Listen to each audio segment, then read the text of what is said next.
personal. It's personal between me and you, and I'm going to do you some serious harm, you big stiff idiot.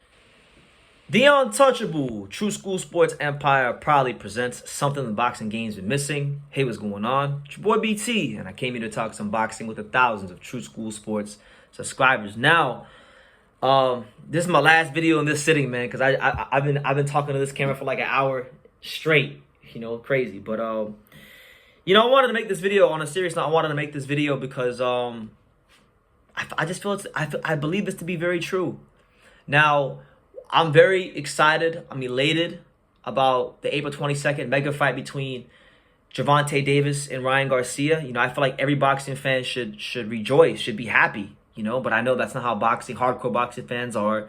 They're going to find ways to poke holes and not be excited about Tank versus Ryan. So if you want to be miserable, then you be miserable, because that's your cross to bear. It's not mine. BT's happy. BT lives a blessed life. But that being said, you know, I've listened to the press conference real carefully, like what both fighters and the promoters are saying, especially the promoters, like De La Hoya and you know, Leonard Ellerby and these kind of guys, and they're building this fight up as like, you know, these are two fighters, these are the two best lightweights in the world fighting each other, you know, showing the world how it's done and making the big fights happen and this, that, and the third. And I get all that, like, and I'm happy for that. I'm happy they made the fight happen. It's gonna really be a net positive for the sport of boxing. Like, a lot of people are gonna watch this fight and become boxing fans. A lot of kids, a lot of young amateur boxers who are like 17, 18, 19, they're gonna watch this fight and be inspired to achieve greater things and train harder in the gym. So it's gonna be a great thing for boxing. Believe you me when I say that. But where I have a problem, right? And mind you, I'm not a big Devin Haney fan. Like, Devin Haney is, you know, he's a really good fighter. He's an awesome fighter. But I wouldn't say I'm the biggest fan of him as far as a style and anything like that. You know, but he's very good fighter. He's the undisputed champion. He is the lightweight undisputed champion. Now, I know people like to say George Kambosos Jr.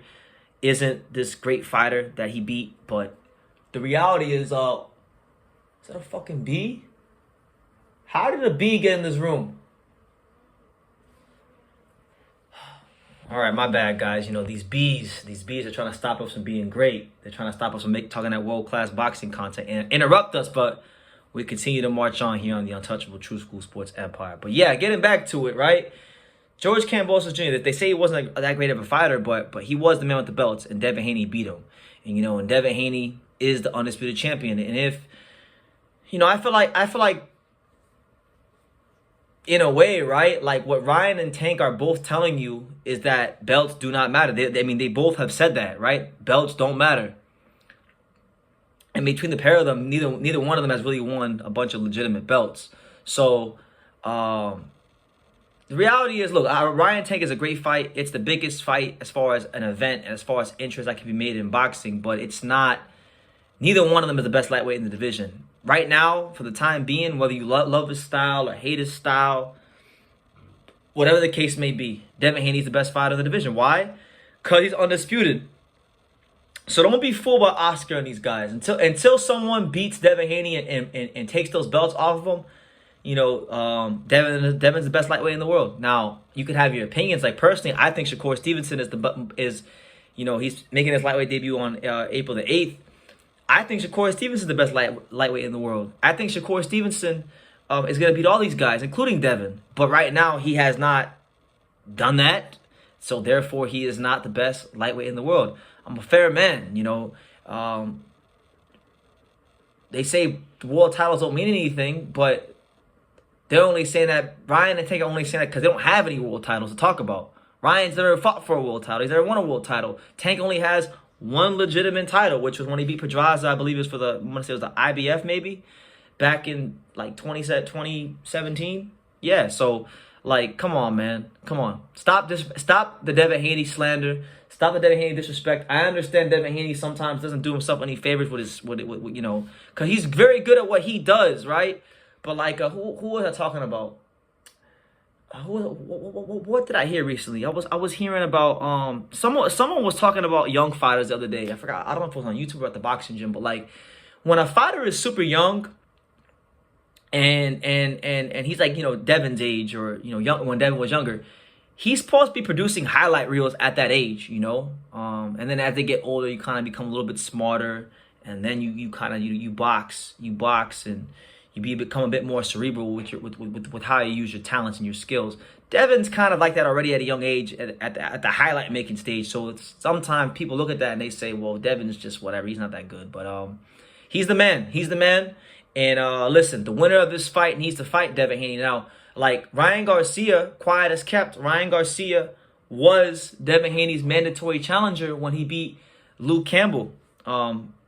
People don't remember that, but he was. And he didn't take the fight, so that's called ducking. That's called avoiding a fighter. He avoided Devin Haney. In my H Money voice, he's ducking Devin the Dream Haney, you know?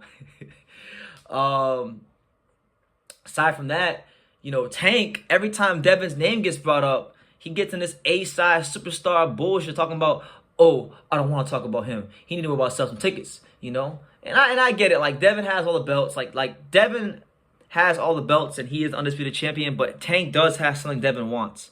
Like Tank, while he doesn't have the belts, Tank has the respect of like the streets and the ball players and the athletes and the rappers, and they're all going to his fight, and he's the, you know, going to a Tank fight has a lot of cultural cachet, you know, in America. You know what I'm saying?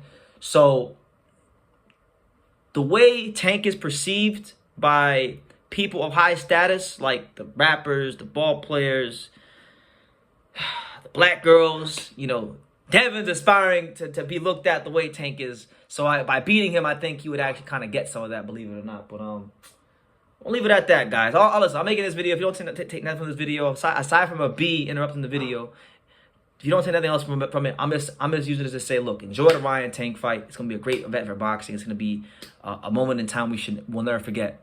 But nobody, the winner of that fight isn't the man until they come see Devin Haney, and that's just facts. So leave your comments down below. Make sure you guys take the time to subscribe. And like I say in every single one of these videos, you can love me or you can hate me, but I'm just a kid from Daniel. So until next time, take care, guys. Thank you for watching another video on the untouchable True School Sports Empire. For more great boxing content just like this video, click right here and make sure you subscribe. Much love from sunny South Florida.